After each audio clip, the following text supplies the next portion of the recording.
When you think about businesses that are selling through the roof, like Skims or Allbirds, sure, you think about a great product, a cool brand, and great marketing.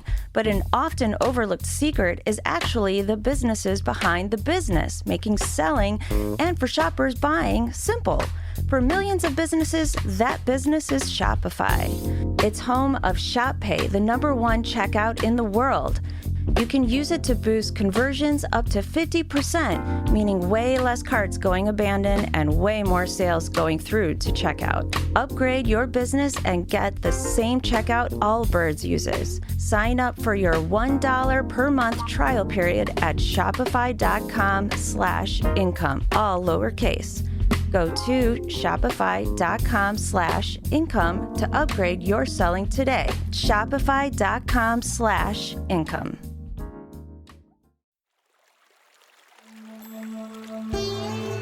Hi everyone, I'm Deb Flashenberg. Welcome to Yoga, Birth, Babies, a podcast produced by Prenatal Yoga Center. We will be diving into everything prenatal yoga, birth, and baby related, hoping to inspire, educate, and empower you through your journey into motherhood. Thank you for listening. Hi, I'm Deb Flashenberg, and I'm your host of Yoga Birth Babies. And today we're going to talk about how to bring a sibling into your household. I have to tell you, I still remember the stress of that, bringing in my daughter into our family. And I remember some of the anxiety that not only did I feel, but that I knew my son felt, and how we called her baby sister, how we were introducing baby sister to him, how we even introduced the idea of that. And knowing I wasn't probably alone in this anxiety or overwhelm of expanding your family, I thought we should do a podcast about that. So in this podcast, we're going to talk all about the idea of introducing the idea of a new sibling coming into the family to your first child, and how to help your first child understand this adjustment and the change in attention they're going to receive, how to reorganize things. I know for me, bedtime routine was kind of one of my big stressors. So we're going to dive so deep into that. So if you're in this phase or thinking about this phase in your life, you're going to have some solid tools and tips for that. Now, to have this conversation, I have Alyssa Blask Campbell. She is a teacher, parent, and an emotional development expert with a master's degree in early childhood education. She's a co-creator of the collaborative emotion processing method, as well as the author of the book, Tiny Humans, Big Emotions. And Alyssa is the host of the podcast, Voices of Your Village. She was absolutely delightful to speak to, and I know you're going to get a lot out of this conversation. Now, before we get to my chat with Alyssa, I always like to give updates about what's happening at Prenatal Yoga Center. So here we are back in the fall. All of our workshops that took a break during the summer are back up and running. Our new parent support group, our baby fingers, our baby sign language classes, all our prenatals are back up and running, our postnatal online and in studio. And as we enter the fall, we're back into the world of our prenatal yoga teacher training. It's something that we do 4 times a year. We do it 3 times online and 1 time in person. And we are jumping back in, and it's lots of fun. All of this information you can find on our website, prenatalyogacenter.com. Now, I've been receiving a ton of applications for people that either have ideas of other people to be on the podcast or want to be on the podcast. So thank you. Keep them coming. So if you have a topic that you think you'd be a great expert to speak on, or if maybe you just have a topic you want me to find the expert, let me know. Those that want to get on the podcast, you can fill an application. And those that just have an idea of a topic I haven't covered, or maybe you want a review of it, let me know. You can always reach me at deb@prenatalyogacenter.com. And then as always, I just want to say a big thank you for listening to the podcast and being part of our community, because that's the whole reason we have this. It's to support our community. Okay, we're going to take a super quick break. And when we come back, please enjoy my conversation with Alyssa. This is Kristen Bell. And Adam Brody. And we're dating. In our new show, Nobody Wants This. Right. We're not really dating. No, in real life, we're married. Right. Married to other people, not each other. Oh, this is complicated. Right. It's just like our love lives in Nobody Wants This, a show about what happens when a bold and sometimes provocative podcast host finds her unlikely match in a sweet traditional rabbi. You can watch every episode of Nobody Wants This now, only on Netflix. Hi, Alyssa. How are you? Hey there. I'm doing pretty well. How are you? I'm doing great. I am really excited to talk to you today because I've had so many students talk to me about their freak out about having a second or third child and building their family. And I remember that my kids are a little older. They're 13 and 10, but I do remember kind of the terror of like how to do this. So I want to just pick your brain and get into this. But I guess before we get into the nitty gritty, I'd love to learn a little bit more about you and what led you towards working with families and children. Sure. Yeah. I'm jazzed to dive in both personally and professionally. I have a 3.5-year-old and a 9-month-old. And Ooh. so a really recent lived experience in this Yeah. living experience, I guess, still very much living it. And yeah, then professionally. So I have a master's degree in early childhood education and have worked in the field of early ed in a number of different facets. Worked in childcare, kindergarten, director, a whole bunch of different spaces there. And then I had the opportunity to collaborate with a colleague. We created the collaborative emotion processing method, which is a guide to building emotional intelligence. And we partnered with the university to research it across the country. And then Seed was kind of born from that. I wanted a space to share that information more broadly and had at that time been doing a lot of in-person work with families and with teachers, and then started sharing stuff virtually so that we could reach more folks and have a wider impact, and then ended up growing Seed from there. And now we have a slew of resources for parents, teachers, caregivers, including my first book that's out, Tiny Humans, Big Emotions. That's amazing. And you have your own podcast. Yeah, that's right. Voices of Your Village. It's great. I listened to quite a few of them. And you actually did one also on siblings. I'm like, ooh, this is the person I want to speak to because you are literally going through it. So let's jump into that world. So when do you suggest introducing the idea of a new sibling coming into the family to the first child? Yeah, so this is going to depend on the age and stage of the child.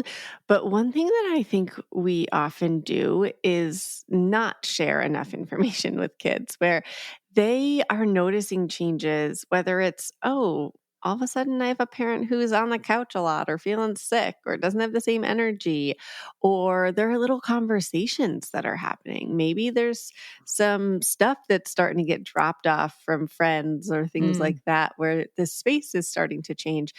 And so I like to err on the side of talking to kids as soon as we are ready for them to share with the world, because they will. And knowing that it's a concept that they won't fully grasp until it's there. I mean, frankly, I think it's a concept that a lot of us don't fully grasp until that other human's there. Hmm. And just allowing that to be okay. That when we, for instance, shared with Sage, my now 3.5-year-old. That's my daughter's name. Oh, no way. Yeah, it's such an unusual name. Oh, yay. I Great minds love think it. alike. That's right. When we originally shared with Sage, I just told him, I said, hey, buddy, we wanted to let you know that there's a baby that's growing inside my body. And we just gave him a like marker that would make sense in his context. I said, it's not going to be out for a long time. My body's going to get bigger and bigger and bigger while it's growing. And this baby will come out when it's close to Christmas time. We celebrate Christmas in our household. And so it was like a reference point for him. Hmm. And it was something that then it's not like a one conversation thing. We talked about it a million times over and over and over, and like just little ways and big ways of like my body changing and me needing to nap versus like, I wonder if you're going to have a brother or a sister. What do you think? And telling stories about him. And oh, buddy, do you know when you were in my belly? Sometimes when I would listen to music, you would roll all around and I could feel you rolling around. It was like you were dancing. And just recalling things like that really helped him, I think, feel kind of connected and like, oh, okay, this is something that's happened before. Mom can do this. And we looked at pictures from when I was pregnant with him of like, look, my belly got so big when you were growing inside, and like kind of prepping him for a little bit of that.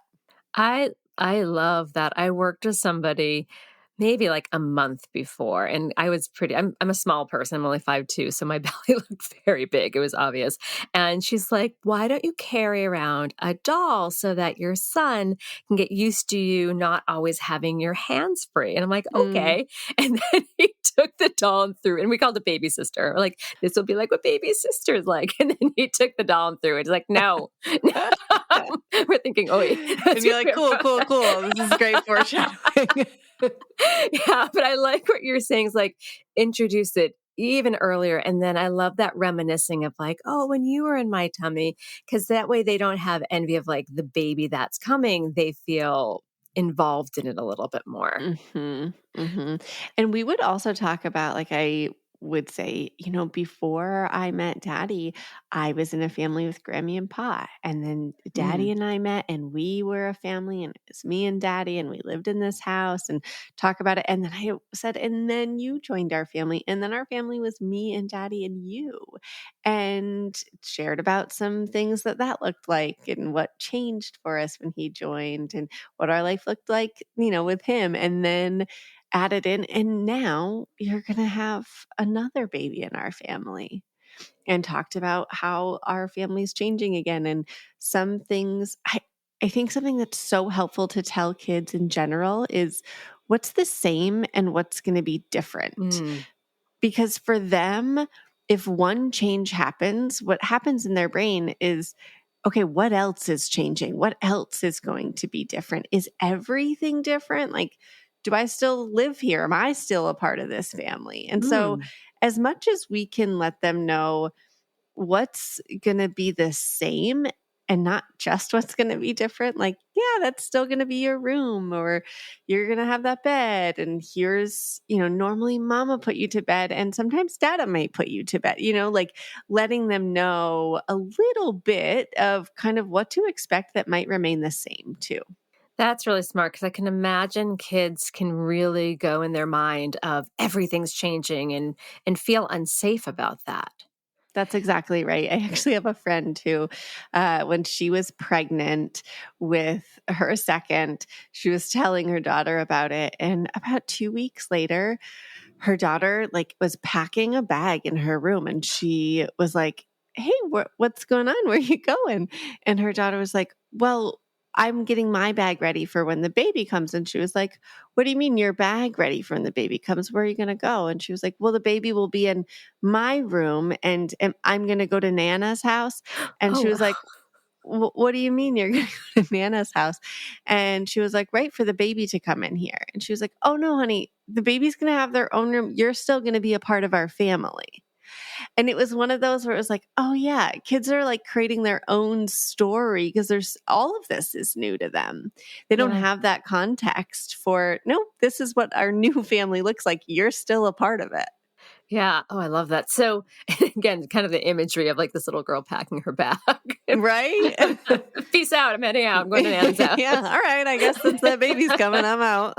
Very, very calm child for that. So let's talk about the adjustment of attention, because I know that when I went from 1 to 2, up to that point, my son got a lot of attention because he was an only child at that point. So what are some ways to help the first child understand this adjustment and the change in attention they're going to receive?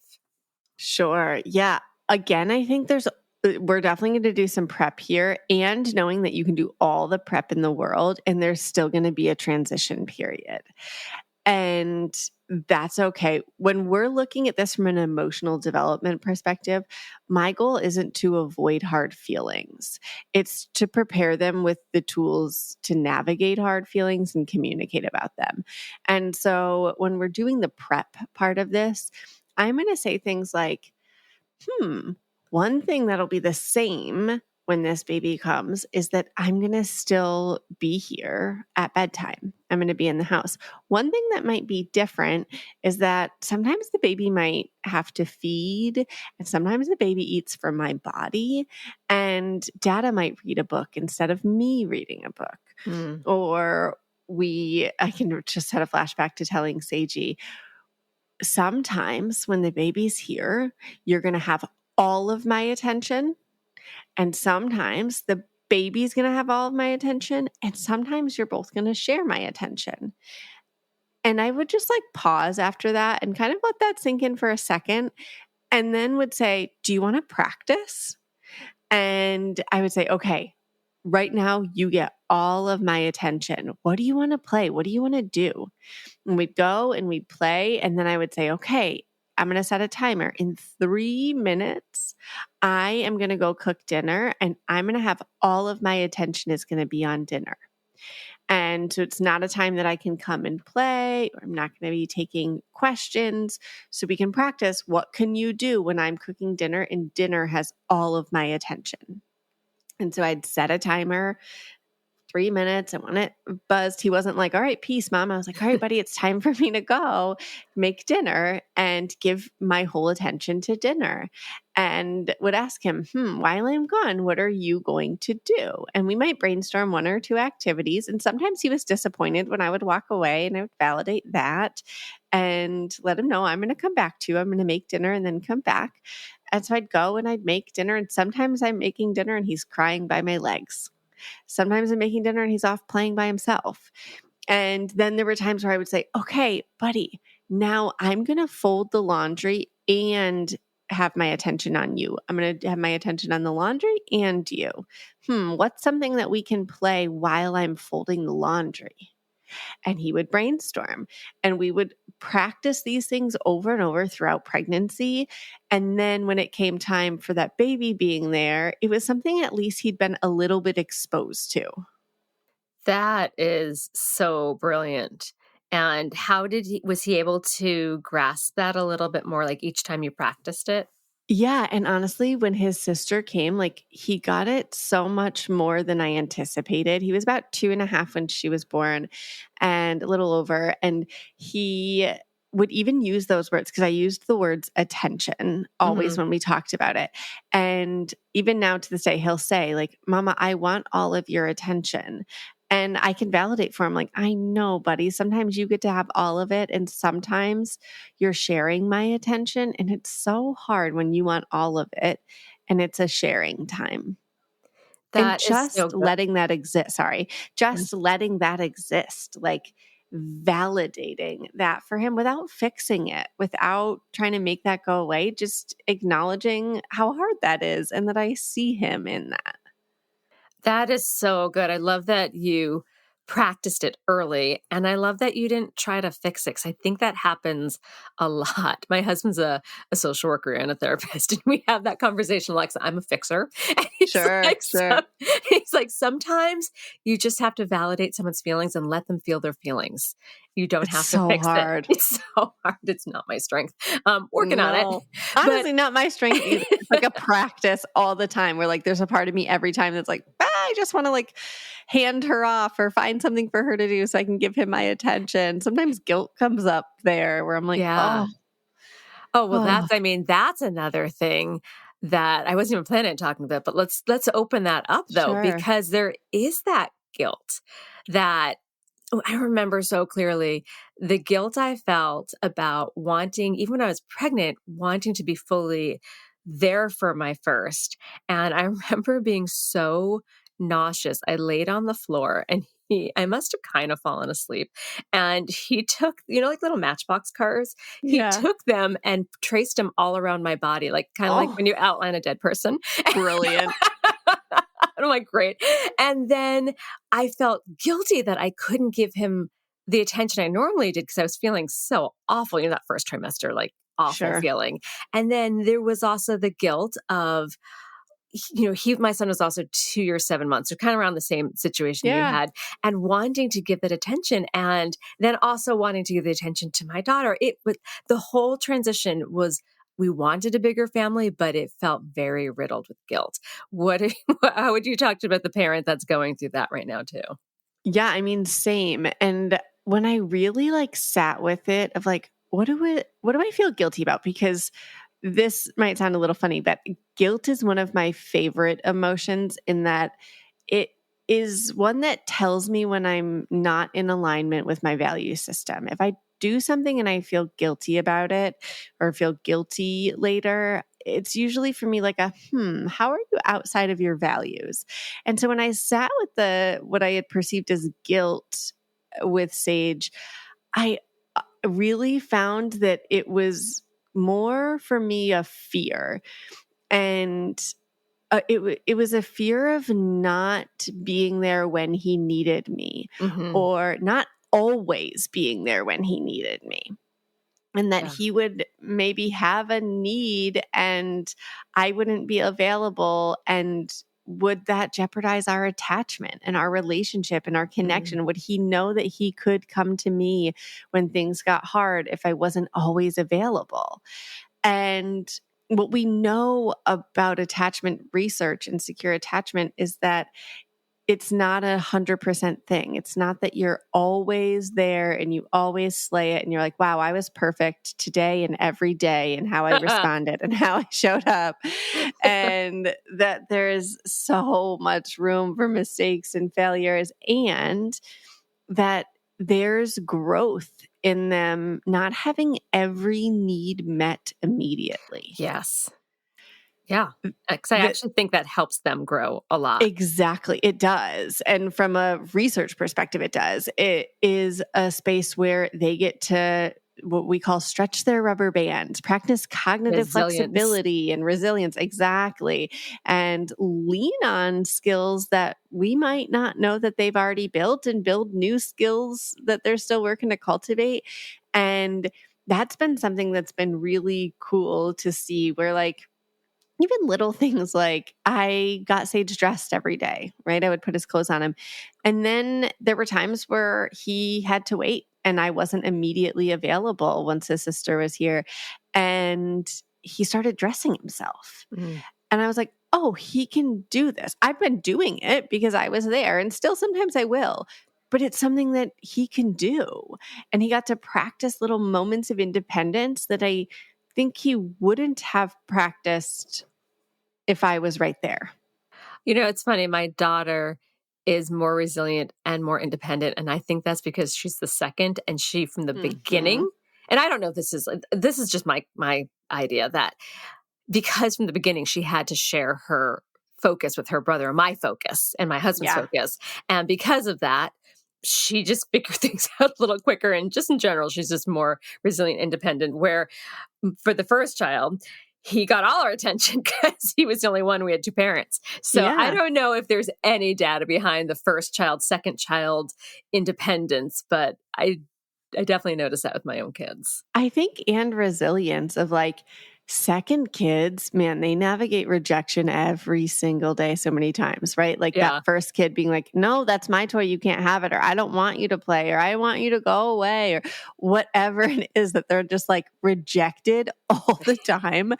And Sage, my oldest, didn't navigate rejection for a long time, right? Like it was just us. And so we'd be like, yeah, sure, we'll play with you, or I can share this thing with you, or whatever. And he got free reign of the toys and things like that. And now with her, it's like, yeah, from the minute she was born, she was having to navigate things like sharing, or somebody saying no to her, and that they didn't want her around all the time. And I already see that in her. She's only 9 months old, but like little moments of like, Sage just responded to things so differently because she's had such a different experience from the moment she's born, and not in a way that I think is bad, in a way that's just different.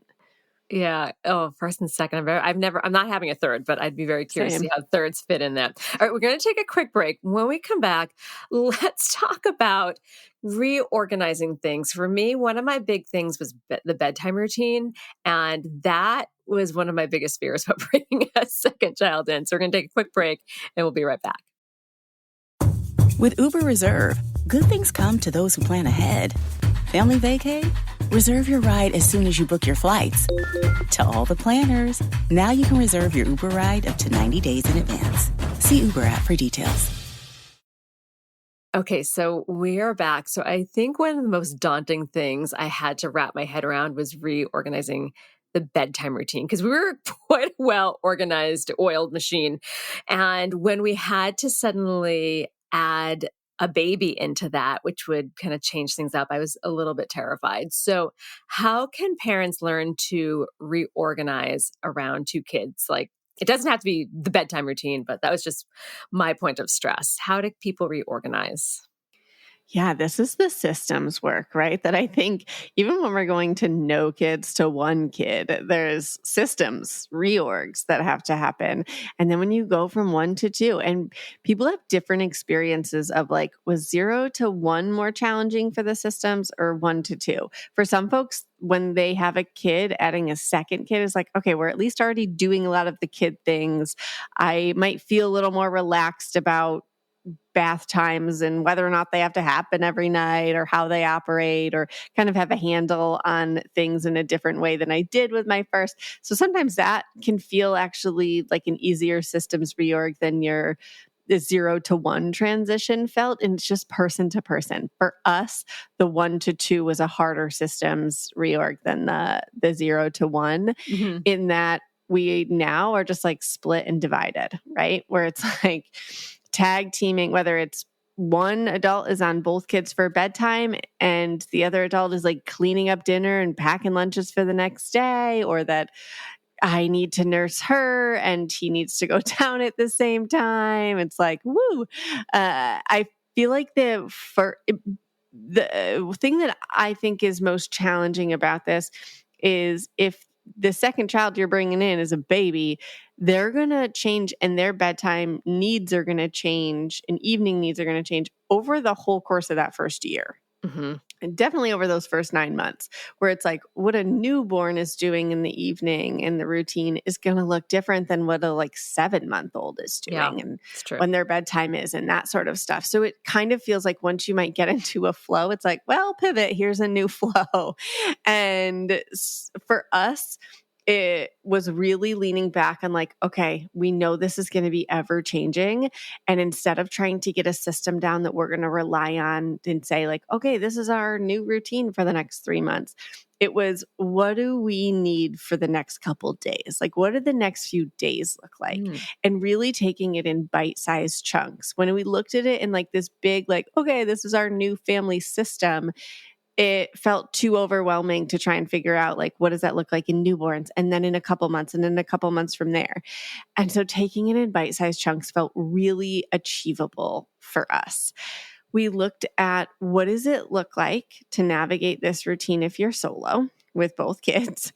And for me, I'm a nursing parent with babies who never took bottles, bless, and not for a lack of trying. And so my body physically needs to be available for her. And that has sometimes looked like this harmonious thing where like we start Tubby together and we're all a part of it. And then she and I go off and my husband and son go off and like we kind of each do separate bedtimes. And there are times where it's me and the kids and I'm got her like in a newborn bassinet on the bathroom floor, like a little bouncer or something she can be in while I'm washing him. And it's like low levels of chaos and getting into the room and I'm like nursing her while I'm reading a book or while I'm holding his hand and we're in the lights off, sound on land. And like, it is not always this like zen, peaceful, perfect state. I think with bedtime in general, this is like a kid myth, is the idea that like you're going to put together the perfect routine and have the perfect sleep pressure. And then you're just going to have this magical every night, like, good night, love you, see you in the morning. And everything's going to go smoothly all the time. And I don't know a single family where like that's real. And so I still don't have that. Like, yeah, right. And I still having my daughter be like, get me water. And then my son are like, oh, if you're down getting her water, you can get me water. I'm like, oh my gosh, you guys can walk down the stairs and get it yourself. But it's so real. Like, and I think that's something that's not talked about enough, that like, I think a lot of people feel like they're failing at bedtime because it's not this like beautiful, peaceful, like I just lay with my child and they drift off to sleep and tell me all of their day's happenings. I lay with my child and I fall asleep while they're still up and my daughter's braiding my hair. And I wake up and I'm like, what happened? Yeah, that's more like it. It's so real. My mom was actually telling me a story recently. I have 4 brothers. And my oldest brother, when she was pregnant with the second, she went up to put my oldest brother, Eric, down. And Eric comes downstairs and says to my dad, like, oh, don't worry, I put mom to sleep. And my dad pops up and my mom's asleep with like a book on her, just very pregnant. And my then 15-month-old brother is like downstairs, had put mom to sleep. That's pretty accurate. Oh my gosh, it's so real. But like it's generational. I think, first of all, just like giving yourself grace and knowing that it will constantly ebb and flow. And there will be some nights where you're like, this is beautiful. And I feel like those nights I'm like, okay, what did everybody eat for dinner? When did everybody go to the bathroom? How much water did they drink? How do we repeat everything that just happened? What jammies are they wearing? These are obviously the magic jammies, like trying to recreate the whole thing. And then you do, and the next night is like a disaster. And we can just feel like we're failing. And instead just being like, yeah, this is part of being human and living with humans. This is family life. That is like family life. It's accepting the up and down. Life. Yeah, there's going to be an ebb and flow. And so for us, taking bite-sized chunks and looking at like, okay, how can we for the next few days look at what our needs are for navigating different times of day or transitions in the day, and then just taking it a few days at a time felt the most accessible and achievable. That makes a lot of sense. I like that advice. We're going to talk a little bit about that big moment where mom's actually giving birth. And so for home birth, there's a certain situation, because that's what I had, and definitely had to deal with my son and understanding that. But so how can parents help prepare for that separation of their older child while they're away giving birth? But let's also talk about the parents that do home birth, because I remember my son coming in while I was laboring, and I was I think my husband is blowing up the ball, like the pump, and my son Shay is like, I want it. Like, I still remember that. And I'm like, no, it's mine. Like, so there was a little strife there. So how do parents plan for that separation of either going to the hospital or for the kid being home? Yeah. So I also home birthed, but my child wasn't here. So also a third option there.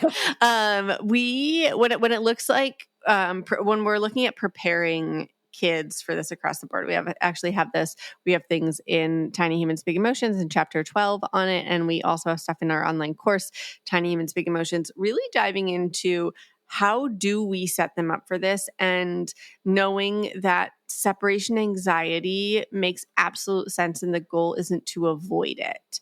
When we're looking at separation anxiety, what we're seeing is a child saying, oh, I feel really safe with you. You are my safe person. And even if I'm going to be with someone else who I feel safe with, you're my person. And I would always choose you over anybody else. And that's okay for them to want and also not always get. When we are preparing them for this, I'm going to start talking to them about things like, we said to Sage, for instance, like, oh my gosh, one thing that was so hard was that when I was pregnant with you and you were growing in my body, we knew you were going to come sometime in March, but babies come on their own day. And it's something only the baby knows when they're going to come. And sometimes my body would start to feel like you were going to come, but then you would just get cozy inside again and it wasn't time yet. And then I would tell his birth story. He loved hearing his birth story. And I would tell him that one day I sat down to watch a movie and I was going to sit on the big ball, and I sat right down on it, and pop, all the water that you were living in inside came out, and it went all over the ball and all over the living room. And he thinks that part of the story is very funny.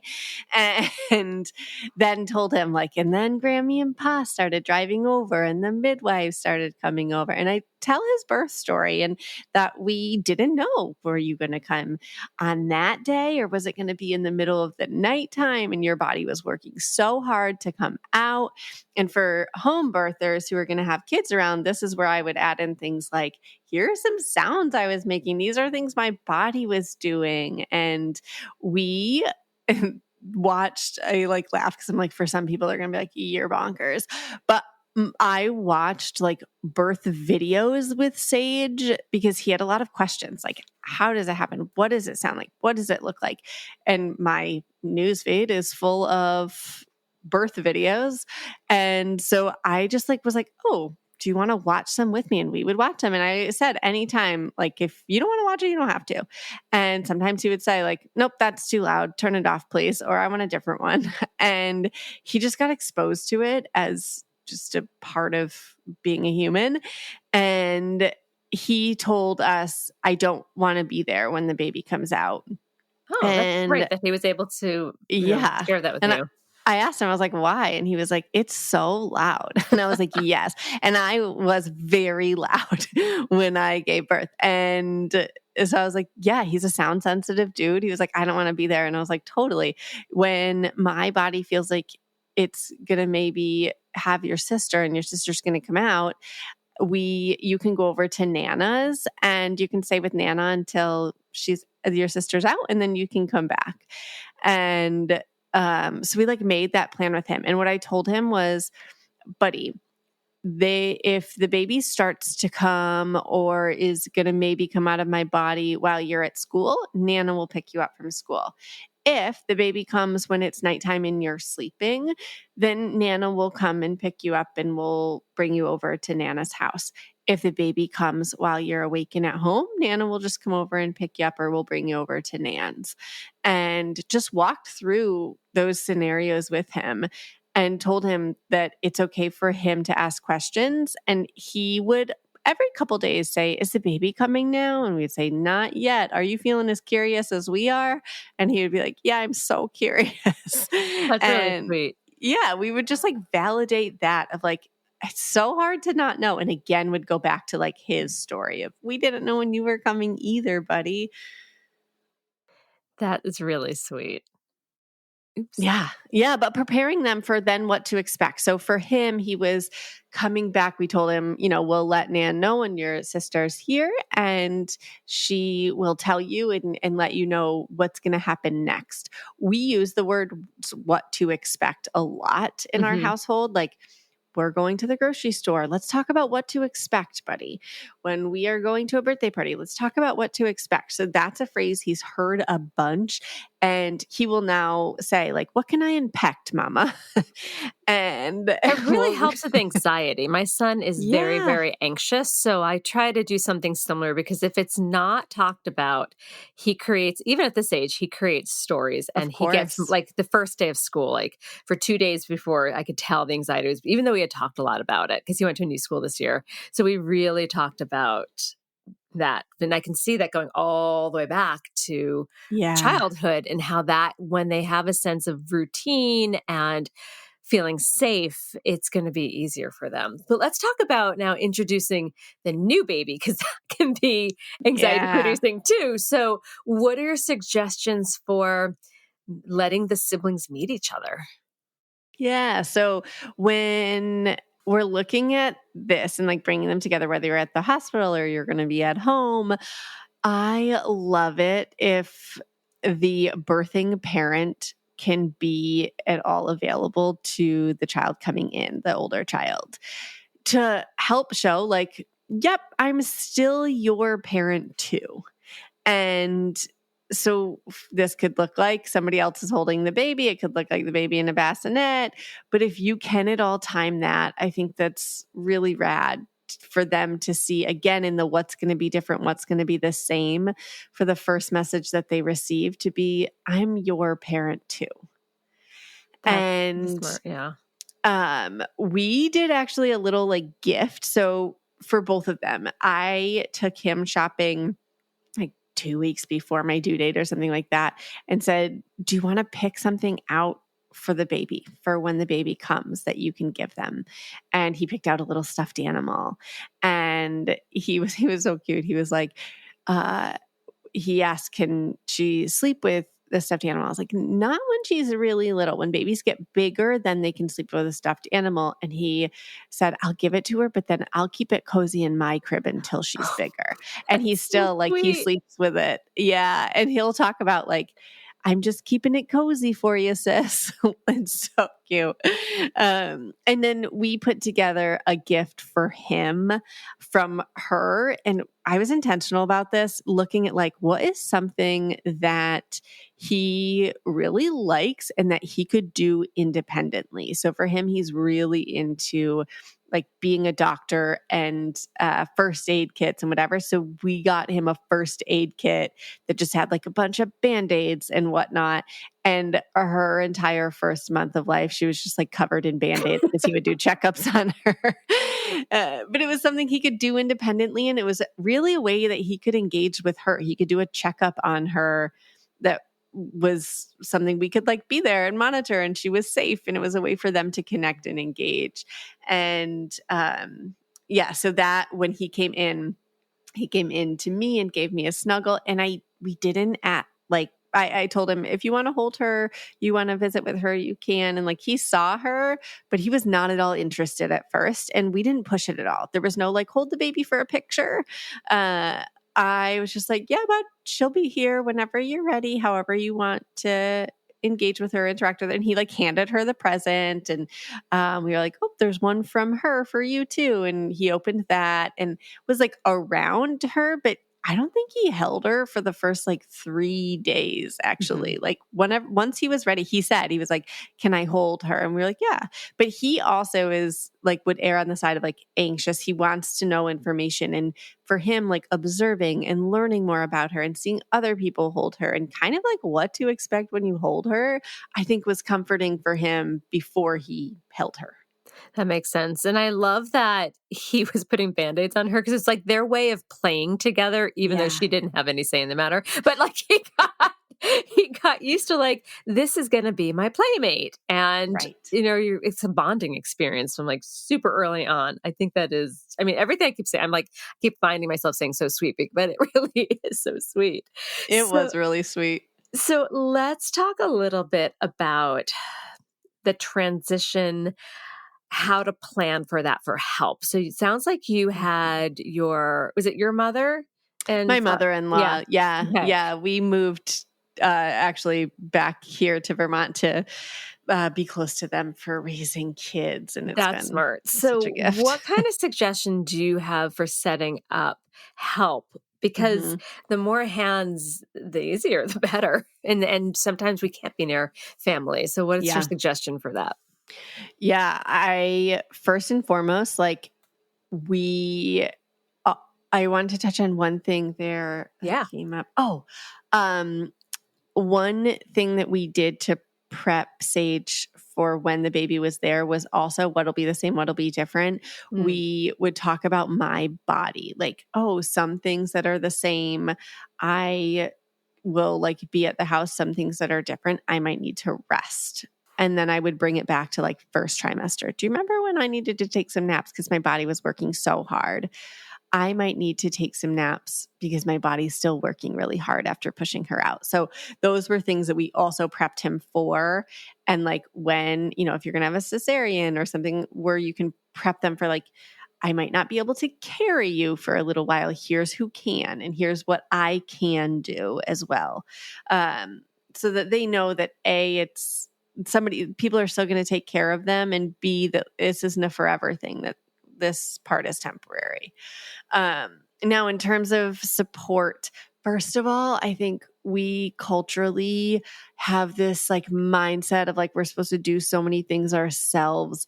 And I just want to call BS on it and say that we are meant to do this in community and whatever that looks like. And sometimes that's asking for help. I went, in our, we have like a local community Facebook group, and someone recently actually popped in and was like, hey, we live here. We don't have family. I'm about to have my second kid. This is really awkward, but is there anyone out there that has any availability or capacity to help with some things. And the thread was just like full of people being like, yeah, here's what I have. Here's what I have. And like people she doesn't even know that were just like, yeah, I can pop over on these days, or I could drop off a meal. And like that, the vulnerability to say like, I need help was met with just so much compassion and empathy and support. And I think so often we're so scared to say, I need help. And we're all just living in these silos needing help. Mm-hmm. Oh, I love that person put it out there. Oh my God, I mean, it was that's so rad. brave and vulnerable. And then also how your community showed up. And I know that I feel like that happens even in big cities. Cause I see that on the Upper West Side Mamas Facebook group. And that's a big city area. And people help. I remember one mom being like, I just need help. And I think she was saying, I need some financial help. People like, here are diapers. Yeah, like people just out of the woodwork just showed up. And I just love that. I really think people are better at heart than maybe I think at other times. Yeah, I think we're designed for community. And it's hard to wrap our heads sometimes around community support for people outside of our immediate community. And I think can sometimes feel easier to wrap our head around community support where somebody's in our community, whether we know them or not. And that ability to say like, yeah, I can drop off diapers or a DoorDash gift card, or I can pick up your groceries or whatnot. My like challenge to folks is to step into the vulnerability. Yeah. If you have family or you have friends and they're saying, what can I do? How can I be helpful? I wrote out a list of things before we entered into this postpartum season that hung on our fridge of like, here's what you can do when people popped over. It was like, first, wash your hands. Second, you can check the dishwasher. Feel free to pop dishes in or empty it. Check the laundry. Feel free to switch it. Here's the laundry basket is in our bedroom. Laundry can always be thrown in from there. And just like had this like list that we kept that was basically like a checklist. People could just pop and see like, all right, let me work from this. And people that came into our house more regularly, my mother-in-law would be popping over, my best friend would pop over. They would immediately just like go to the list and work their way down the checklist, or say like, hey, I'm going to go to the list. Is there anything that feels really helpful for you from it right now? And I might say like, yeah, I need laundry done. I'm like running out of breast pads or whatever. And great. They would like jump to that. But I just like love that. By the way, I just have to say, I know you're talking about, I have to interrupt because I love that, because I found myself waiting on people. Like people would come over to see the baby and I'm like, what can I get? And it's my own fault. Clearly I'm just a people pleaser. And I'd be like, what can I get you? And they were sitting there holding the baby while I was doing this stuff. And I love that you put it out there like, thank you for coming by. You can see the baby, but emptying my dishwasher would be really helpful, right? Like I just legit. That's so good. I knew that I also have some like people pleasery tendencies, and it's easier for me to write it out. And I just like wrote it out and kind of sent a text to everybody that I knew would be coming over more frequently of like, hey, doing this now for postpartum. So it's all set. This is what would be helpful, so that I didn't have to, every time people came over, have that conversation over and over, because I knew I would inevitably be like, oh, don't worry about it. Nothing. We're good. Like not wanting to burden them. And so just like doing it for myself ahead of time was like a gift for me. So smart. All right. What are some ways to help new parents when they're feeling overwhelmed by this adjustment? Because you've done an amazing job of laying out how to help the other child and also how to organize the bedtime routine. But then there's going to be those moments. And I also remember one of them was trying to get both kids out of the house when they were like for the first time by myself. And I just started crying. I still remember wearing my daughter, having a sweat mark on me because I was getting overwhelmed, trying 100%. To get my son in the stroller. And I just started crying. So what are some I think that's the correct reaction. Okay. Yeah. You're like, yes, you did. Check. No notes. So what are ways when someone's feeling overwhelmed? Because it is a big transition. Allow the overwhelm, first of all. Like, gosh, I cried so many times. I still cry. Or I'm like, oh my word, today was a beast. The overwhelm is real. You're responsible for now 2 humans. Being responsible for 1 was really hard in addition to yourself. Now you got 2. It is hard, and it feels hard because it's hard. It's okay for moments to feel hard. One thing I would say is to pay attention to, does it always feel so hard and overwhelming, or is it moments of hard and overwhelm? With Seiji, I had moments of hard and overwhelm where I'd be like crying. He's a sensory sensitive human. So I'd be like in a dark room, bouncing on a ball with white noise blasting to try and get him to sleep and like crying, or he never took a bottle, and like having moments where I'm like back at work and trying to juggle like being in a podcast, but my baby needs to nurse and that whole stuff, and just like moments of crying. Whereas with Mila, my second, I had more like prolonged periods and wound up, now I'm on an antidepressant that's been awesome. And being able to recognize that of like, is this a pattern of overwhelm, or is it periods of overwhelm, is my first piece of advice there. And then knowing that those overwhelming moments, everybody is having them. You're not failing, and that's why you're having them. Everybody is having them.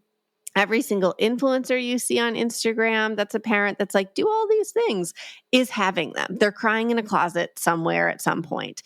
They are also dropping the ball and saying like, oh my gosh, can I do this? Or I'm so exhausted, or I don't want to be around these kids right now.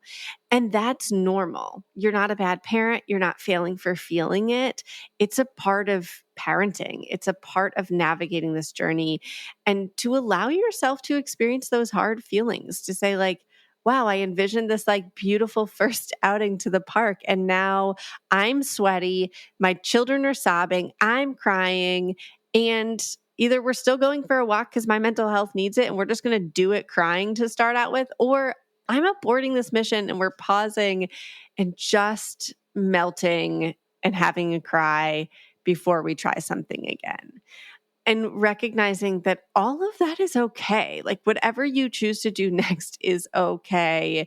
And we're not supposed to only feel happy and calm and connected all the time. That a huge part of emotional intelligence is feeling all of our feelings, and that includes the hard ones. Yeah, that is great advice. We're going to take a quick break. When we come back, what is one final tip or piece of advice you'd like to offer new and expectant parents? And you wear many hats. I'm very curious what you're going to offer. We'll be right back. We are back. So what is one final tip or piece of advice you'd like to offer new and expectant parents? I would like to offer them the gift of understanding their nervous system. Mm. We all have 8 sensory systems that make up part of our nervous system. And we often hear about those first 5: sight, sound, taste, touch, and smell. And then we have 3 more. Interoception is where we notice those internal cues, like I'm feeling hungry or tired, or I have to go to the bathroom. And we have proprioception, which is that kind of big body play, if you will, like CrossFit, or that like deep pressure. If you're someone who's like, oh, I like it when a kid like walks on my back, or I like wearing a baby and having that weight on me. And then we have vestibular. This is your movement sense, and it helps your body like stay upright and balanced. And it is activated through things like swinging or spinning or dipping upside down. Now, for all of us, if we are going to take care of ourselves, practice self-care and access regulation and have capacity for our kids, we've got to understand what drains our unique nervous system and what recharges it. And for all of us, it's different. It's not one size fits all. So I'm drained by sounds and vestibular input can be hard for me too. But I'm sound sensitive. I married a drummer who, bless, he's incredible. But there's so much tapping that happens in my household. And it is exhausting for my nervous system. I know from a sound perspective that kids come with a lot of noise. And so for me, understanding, okay, my nervous system is drained by sound. If I'm already at a lower capacity because I'm tired, was up at night feeding a baby or navigating tiny humans to big emotions throughout the day, whatever it is, that then when we add additional sound in, it's going to further drain my nervous system at a faster rate than other things like clutter isn't a big one for me. Visual stimulation isn't a challenge for me, but maybe it is for you. Maybe clutter around your household is really draining for your nervous system. And so as we get to know, like, of those 8 senses, what of those are really draining for you? And then what recharges you? I'm recharged by touch and proprioception. So for me, I love to have that physical proximity. I love having a baby on my body. For me, if I've had a hard day or I'm having hard moments, if I can pause and soak up a newborn nap on my body, it's regulating for me. Mm-hmm. My husband is dysregulated by touch. So for him, if he's had a hard day and now it's baby's nap time and the baby's going to nap on him, it's going to further dysregulate him. And so knowing what is it that drains me and what recharges me will help you best take care of your nervous system in this season, which is the only way we can show up for anyone else. As someone who teaches and does meditation, I was thinking about, yes, my recharge is being by myself with a weighted blanket or something on me and just having quiet. So I love that you pointed out it's not a one size fits all, and to really think about what is going to regulate the individual, because what might, like you said, the baby on you is great for you, but not for your husband. And so I think that's so, and when our nervous systems are regulated, our mental state will be more available and grounded. That is great advice. Where can people find your work? Yeah, you can tune into our podcast, Voices of Your Village. I wrote the book Tiny Humans, Big Emotions, and that really looks at this tiny human age of like birth to age 7, 8 and how to build emotional intelligence. Spoiler alert, there's a lot in this book that is supportive for the adults. So much of it is about us. A lot of us didn't grow up with these tools. And I'm currently writing the kindergarten to 5th grade age range book for those middle years. And you can check out all of our resources at seedandsew.org or over on Instagram at seed.and.sew, SEW.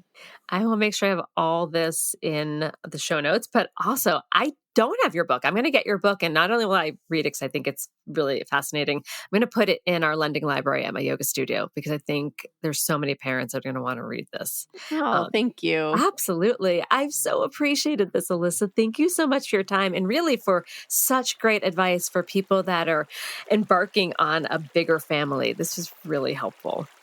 Absolutely. Thank you for having me.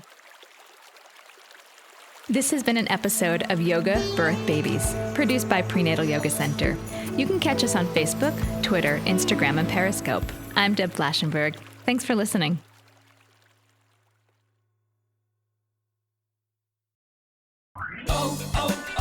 O'Reilly. Need a little help? O'Reilly Auto Parts can help. Need advice? We've got advice. No matter what you need, we have thousands of professional parts people doing their part to make sure you have it. Exceptional customer service. Just one part that makes O'Reilly stand apart. The professional parts people. O'Reilly.